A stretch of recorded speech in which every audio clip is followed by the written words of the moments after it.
El jueves pasado, a las 10 de la noche, estaba sentado en una terraza en la plaza del ayuntamiento con un amigo cuando, de repente, vi a mi mujer entrar en el hotel que está justo enfrente, con otro hombre.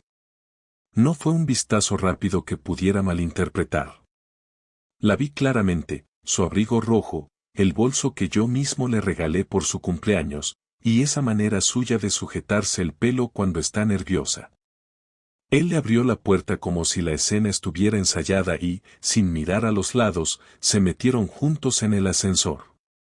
No estoy exagerando si digo que me quedé como congelado. Mi amigo me preguntó algo y ni siquiera le contesté.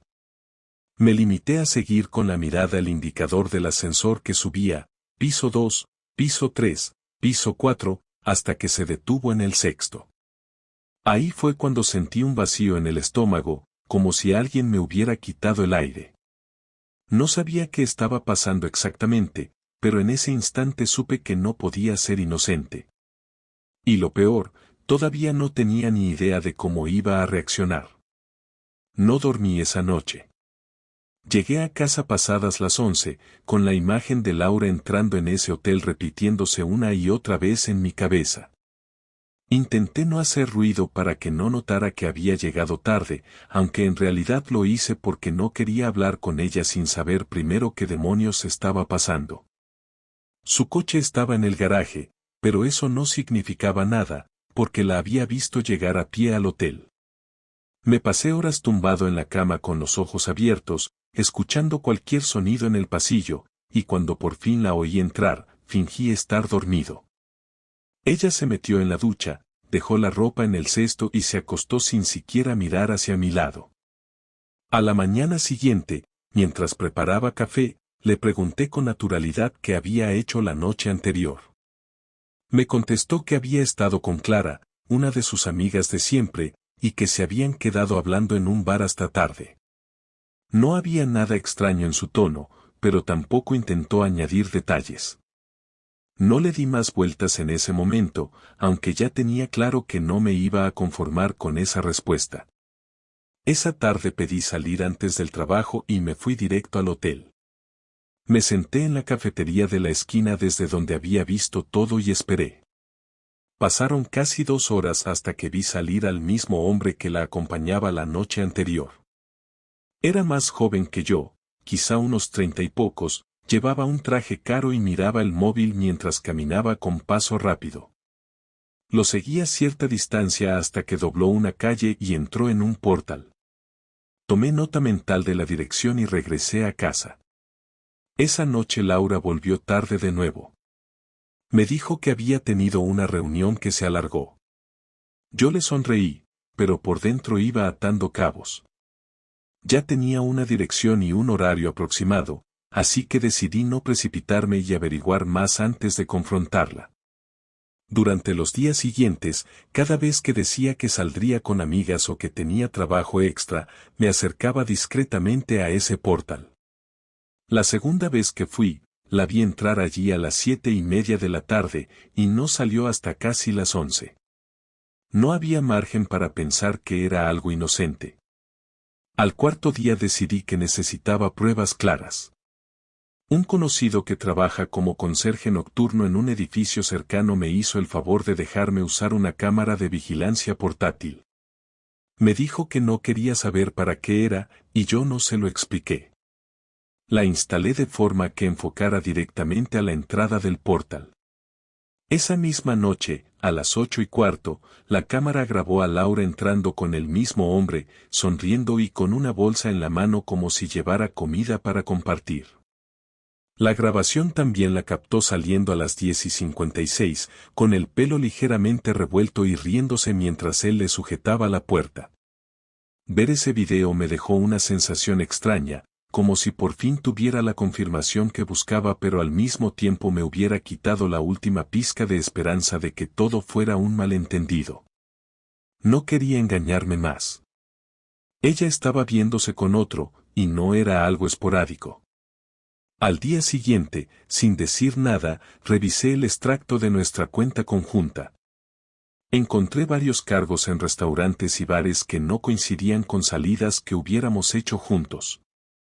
Algunos incluso coincidían con días que yo estaba de viaje por trabajo. Uno de ellos era del propio hotel donde la vi entrar, por una cena para dos. Los importes no eran exagerados, pero lo suficiente para demostrar que no se trataba de un café rápido ni de una reunión improvisada. Decidí que antes de enfrentarla, quería saber quién era él. Fui de nuevo al portal y esperé a que saliera. Cuando lo hizo, lo seguí hasta un edificio de oficinas. Miré el rótulo y reconocí el nombre de una empresa de consultoría que a veces trabajaba con el departamento de Laura. Ya no era solo un desconocido, era alguien relacionado con su trabajo, alguien que probablemente llevaba tiempo cerca de ella sin que yo lo supiera. Esa noche, mientras cenábamos, probé a sacarle información sin que sonara a interrogatorio.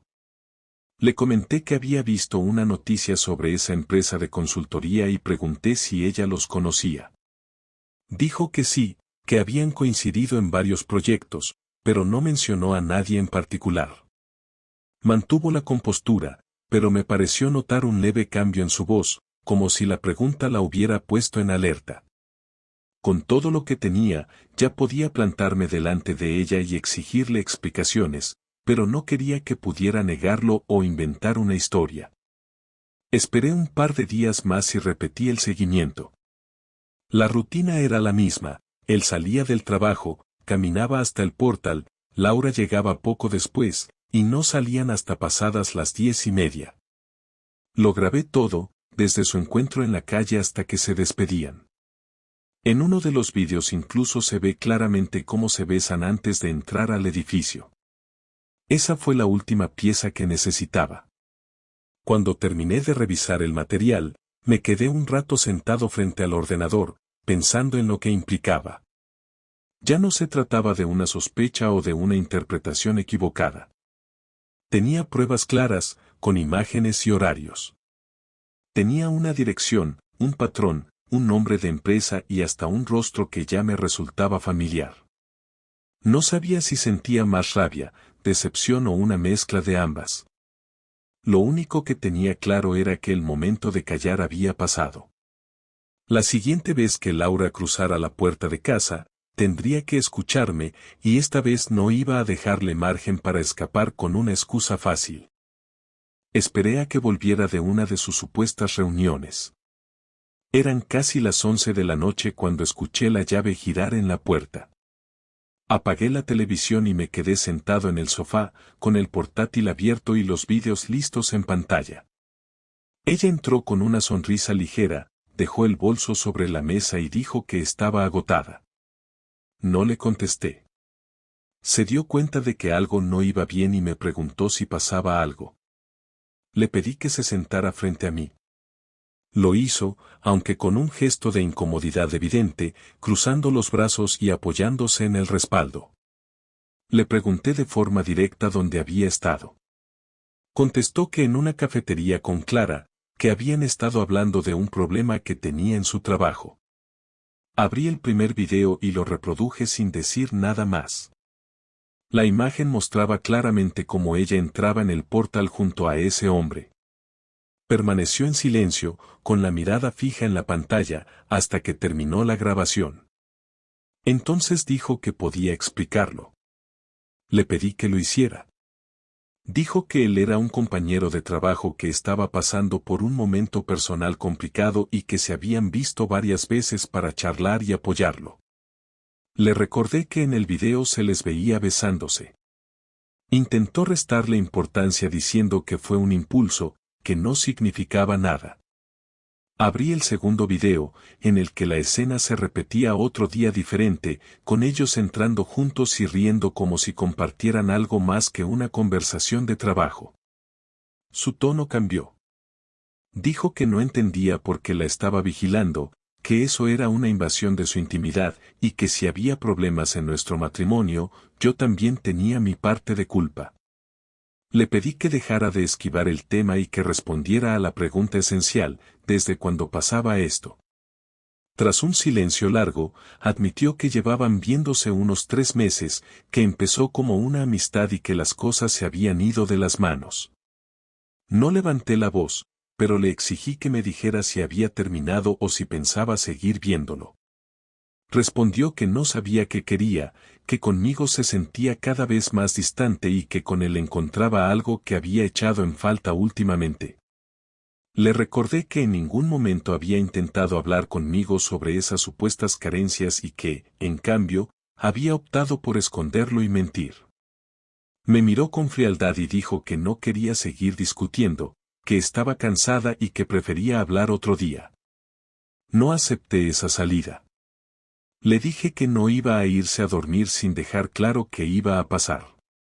Ella se levantó, dijo que no tenía por qué decidir nada en ese momento y que estaba agobiada. Me interpuse entre ella y el pasillo, dejando claro que la conversación no había terminado. Le repetí que necesitaba una respuesta clara, no un no sé que solo servía para prolongar la mentira. Su voz subió de tono y empezó a acusarme de controlarla, de ser posesivo y de no entenderla. Yo le respondí que entenderla no era el problema, sino que había roto la confianza que sostenía nuestra relación. En un momento, intentó girar la discusión hacia aspectos del pasado, mencionando desacuerdos que habíamos tenido años atrás y problemas que habíamos resuelto. Le pedí que dejara de desviar la conversación, pero siguió insistiendo en que yo había cambiado, que estaba más distante y que ella había buscado fuera lo que no encontraba en casa. Le contesté que aunque eso fuera cierto, no justificaba que ocultara la relación con otra persona, y menos aún que lo negara hasta verse confrontada con pruebas. Se sentó de nuevo, esta vez con la mirada baja. Pregunté si había tenido relaciones íntimas con él. Respondió con un no rápido, pero su gesto la delató. Le pedí que fuera honesta y no me hiciera perder más tiempo. Entonces dijo que sí, que había ocurrido un par de veces, pero que no lo había planeado. Le recordé que tenía grabaciones de ellos entrando y saliendo varias veces, lo que contradecía la idea de un par de ocasiones aisladas. No contestó. El ambiente era espeso, con un silencio que solo se rompía cuando uno de los dos hablaba para reprochar algo. Le dije que a partir de ese momento necesitaba tomar decisiones, porque yo ya había tomado la mía, no iba a seguir viviendo con alguien que no sabía si quería estar conmigo. Ella me miró con una mezcla de rabia y miedo, y preguntó si eso significaba que quería separarme. Le respondí que dependía de lo que dijera en ese momento.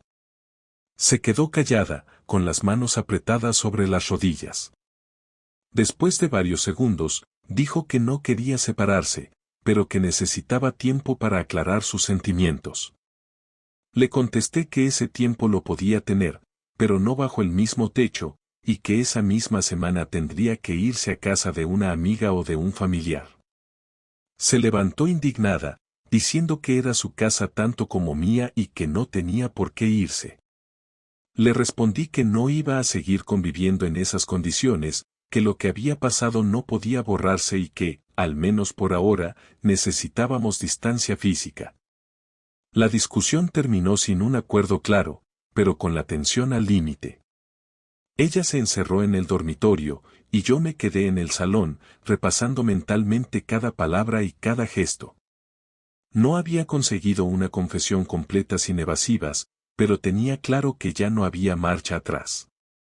Lo que vino después no sería una negociación tranquila, sino una serie de movimientos para dejar claro que la traición tenía consecuencias. No iba a quedarme de brazos cruzados esperando a que Laura decidiera si yo merecía seguir en su vida o no. Desde esa noche me propuse actuar con calma, pero sin dar marcha atrás en nada.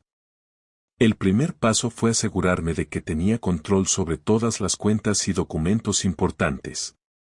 Pasé horas revisando extractos bancarios, contratos y papeles que teníamos guardados en una carpeta en el armario del despacho. Cambié las contraseñas de nuestra cuenta conjunta y de cualquier servicio que pudiera usar sin mi supervisión. No se lo comuniqué, prefería que se diera cuenta por sí misma. Después, recopilé todo el material que había reunido, las grabaciones de video, las capturas de pantalla de sus movimientos bancarios y un resumen escrito con fechas y horas de cada encuentro con él. No lo guardé solo para uso personal, sino para tenerlo preparado por si decidía ir más allá y llevarlo a un abogado. No me apetecía llegar a ese punto, pero quería que supiera que si cruzaba otra línea, las consecuencias serían inmediatas. El siguiente movimiento fue más personal. Me puse en contacto con Clara, su amiga de confianza, la misma que había mencionado como coartada en varias ocasiones. La invité a tomar algo, fingiendo que necesitaba su opinión sobre una sorpresa para Laura. Durante la conversación, le mostré una de las grabaciones y le pregunté directamente si sabía algo. Clara se quedó en silencio unos segundos, después admitió que sospechaba algo pero que no había querido meterse. Le pedí que no dijera nada a Laura sobre nuestra conversación y que, por el momento, fingiera normalidad. Quería que Laura sintiera que el cerco se cerraba poco a poco sin saber de dónde venía la presión. También localicé el perfil profesional del otro hombre y descubrí que tenía pareja. No tardé en encontrarla en redes sociales. Me limité a enviarle un mensaje breve y directo: creo que deberíamos hablar sobre tu novio y mi mujer. La respuesta llegó esa misma noche, pidiéndome que le contara todo lo que sabía. Nos reunimos 2 días después en una cafetería discreta. Le mostré los vídeos y le expliqué el patrón que seguían. Ella estaba tan indignada como yo y, aunque su dolor era evidente, me agradeció la información y dijo que se encargaría de su parte. Salí de allí con la sensación de que no solo había iniciado mi propio plan, sino que había puesto en marcha otro que terminaría repercutiendo en ellos. Mientras tanto, en casa fingía una calma tensa. No buscaba discutir, pero tampoco hacía ningún esfuerzo por suavizar la situación. Si me hablaba, respondía con lo justo. Si intentaba preguntarme a qué hora volvería, contestaba con un no lo sé. Ella empezó a notar los cambios en las cuentas bancarias y a preguntar por qué no podía acceder a ciertos pagos automáticos. Le respondí que había decidido reorganizar las finanzas porque no me fiaba de cómo se estaban usando los fondos. No le gustó, pero tampoco pudo rebatirlo. Una tarde, mientras ella estaba en la ducha, dejé sobre la mesa del comedor un sobre con una copia de todos los vídeos y documentos que había reunido. No añadí ninguna nota. Quería que los viera y entendiera que tenía todo bajo control. Cuando salió, lo vio y lo abrió. No me dijo nada, pero el silencio que siguió fue más revelador que cualquier discusión. Esa noche no intentó acercarse a mí ni justificar nada. Creo que comprendió que ya no tenía margen para manipular la situación a su favor. Decidí dar un paso más. Usando mi contacto en la empresa de seguridad, conseguí un extracto de las cámaras de la calle donde estaba el portal del otro hombre, abarcando varias semanas. Con esas imágenes y las grabaciones que ya tenía, armé un dossier más completo. No lo envié a nadie todavía, pero lo guardé en una carpeta en la nube con acceso restringido, lista para ser compartida con quien fuera necesario. El golpe final lo reservé para un momento concreto. Sabía que en 2 semanas teníamos una cena con sus padres y su hermana para celebrar el cumpleaños de su madre. Decidí que sería ahí donde dejaría claro que la fachada se había terminado.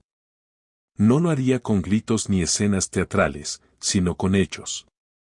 La noche de la cena, llevé conmigo una memoria USB con las pruebas.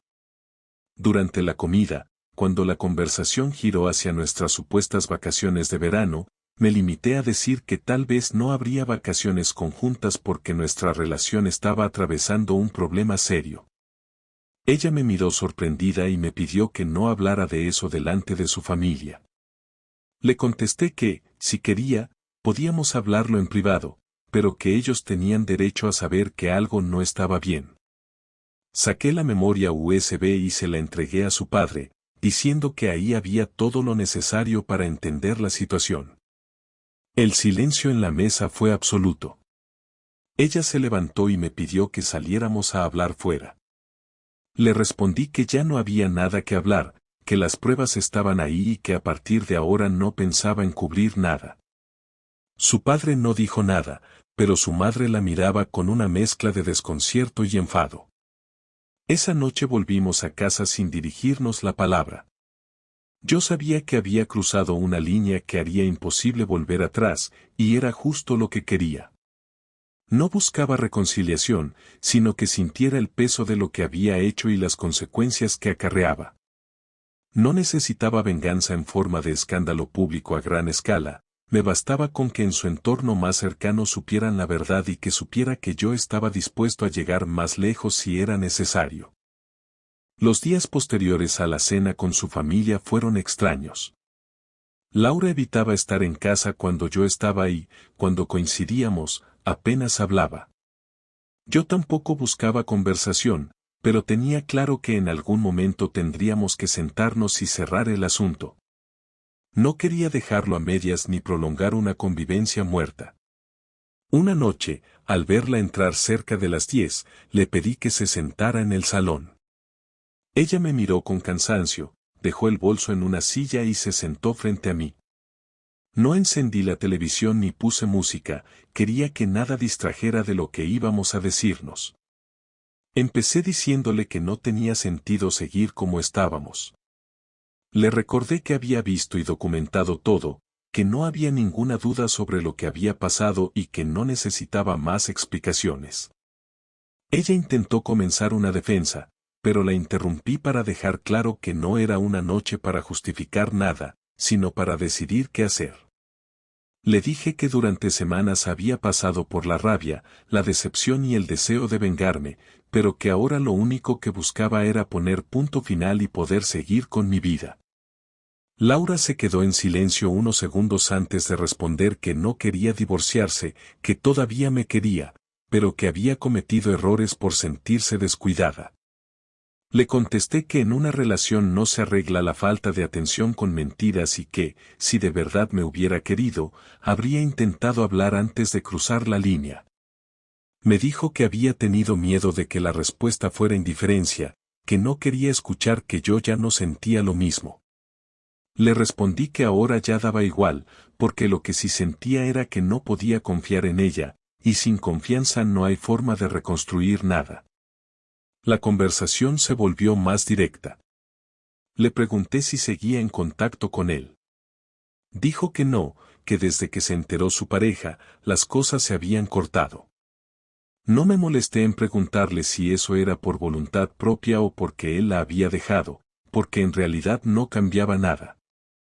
Le dije que mi decisión era separarnos legalmente y que, aunque no buscaba hacerle daño económico, tampoco iba a permitir que intentara aprovecharse de la situación. Le expliqué que ya había consultado con un abogado y que él me había dicho qué paso seguir para asegurarme de que la ruptura fuera rápida y sin sorpresas. Ella reaccionó con un tono más agresivo, diciendo que no pensaba irse de la casa y que no podía tomar decisiones unilaterales. Le respondí que no pretendía echarla de inmediato, pero que teníamos que acordar un plazo para que buscara un sitio donde vivir. Le propuse un mes, tiempo suficiente para organizarse. Se quedó mirándome, como evaluando si podía negociar algo mejor, pero finalmente dijo que lo aceptaba, aunque recalcó que lo hacía por evitar más discusiones. Quise cerrar la conversación dejando las cosas claras en lo emocional. Le dije que durante años había creído que nuestra relación era estable, que no éramos perfectos pero que teníamos lo necesario para superar cualquier problema. Le expliqué que descubrir su engaño me había obligado a mirar atrás y darme cuenta de que había señales que ignoré, y que eso era algo que no volvería a hacer con nadie. Le agradecí, sin sarcasmo, haberme mostrado de forma tan clara lo que estaba dispuesto a tolerar y lo que no. Le dejé claro que no habría vuelta atrás, que aunque mañana me dijera que quería intentarlo, no aceptaría. Ella bajó la mirada y dijo que entendía mi postura, pero que le dolía que todo terminara así. Le contesté que lo que dolía era ver cómo había sido capaz de mentirme tantas veces a la cara, que ese dolor era el que marcaba el final, no la conversación de esa noche. Le propuse que, hasta que se fuera, intentáramos mantener un trato cordial y evitar discusiones, sobre todo para no convertir la casa en un campo de batalla innecesario. Dijo que lo intentaría. La charla terminó sin abrazos ni gestos de reconciliación. Nos levantamos, ella fue al dormitorio y yo me quedé en el salón un rato más, revisando mentalmente todo lo hablado. Por primera vez en semanas, sentí que no quedaban hilos sueltos, que ya no necesitaba obtener ninguna otra respuesta. Había pasado de la ira al cierre, y eso me permitió empezar a pensar en lo que vendría después, en lugar de seguir atrapado en lo que ya había ocurrido. Los días que siguieron a esa última conversación fueron más tranquilos de lo que esperaba. No hubo discusiones ni intentos de reabrir el tema, aunque la tensión seguía presente. Laura empezó a pasar más tiempo fuera, probablemente buscando piso o quedándose con amigas para no compartir tantas horas conmigo. Yo utilicé ese espacio para organizar el cierre de manera ordenada. Me reuní con el abogado una vez más para concretar los términos del acuerdo, asegurándome de que todo quedara por escrito y sin ambigüedades. Quería evitar cualquier posibilidad de que, meses después, hubiera malentendidos o reclamaciones inesperadas. El abogado me sugirió que no dejara pasar el tiempo más de lo necesario y que, una vez que se mudara, presentara la demanda sin demoras para que el proceso fuera lo más rápido posible. En paralelo, empecé a reorganizar mi vida cotidiana. Cambié la distribución del piso, guardé en cajas varias cosas que me recordaban momentos con ella y decidí que, cuando se fuera, haría una limpieza a fondo para que el lugar dejara de sentirse como un espacio compartido. No era un gesto impulsivo, sino una manera de marcar un antes y un después. También retomé actividades que había dejado de lado, como salir a correr por las mañanas y reunirme con amigos entre semana. Me di cuenta de que durante años había condicionado mi tiempo libre para adaptarme a sus horarios, y que ahora podía tomar esas decisiones sin consultar a nadie. Una tarde, mientras ella recogía ropa para llevarse a casa de una amiga, me pidió que habláramos un momento. Dijo que, aunque sabía que no había vuelta atrás, quería agradecer que no hubiera hecho público todo más allá de lo que ya sabían sus padres y mi contacto con la pareja de él. Respondí que no lo hice por protegerla, sino porque no me interesaba prolongar el conflicto y porque lo que buscaba era seguir adelante, no quedarme atascado en destruir su reputación. Me dijo que lo entendía y que, a pesar de todo, esperaba que me fuera bien. Le contesté que lo mismo para ella, pero que mi única condición era que el proceso de separación se cumpliera en los plazos acordados. Cuando por fin llegó el día en que se llevó la última de sus cosas, la casa quedó en silencio. Cerré la puerta y me quedé un momento apoyado en ella, no por nostalgia, sino para asimilar que la etapa estaba cerrada de forma definitiva. No sentí alivio inmediato ni tristeza profunda, más bien una calma extraña, como si hubiera terminado una tarea que llevaba demasiado tiempo pendiente. Esa noche dormí sin interrupciones por primera vez en meses. En las semanas siguientes, la rutina empezó a tomar un ritmo nuevo. Mantuve contacto mínimo con ella, solo lo necesario para los trámites legales. Los mensajes eran breves y estrictamente sobre el proceso. No hubo intentos de conversación personal ni por su parte ni por la mía. También recibí un par de mensajes de su hermana, preguntando si estaba bien. Le respondí que sí y que prefería no hablar de Laura. Ella lo respetó. En una de las reuniones con mi abogado, me comentó que, con el material que tenía, podría haber solicitado condiciones más duras en la separación, pero que el hecho de mantenerlo en un acuerdo razonable hablaba bien de mi disposición a cerrar el capítulo. Le dije que no me interesaba ganar una batalla a costa de prolongar la guerra, que la verdadera victoria era no tener que seguir invirtiendo energía en algo que ya estaba roto.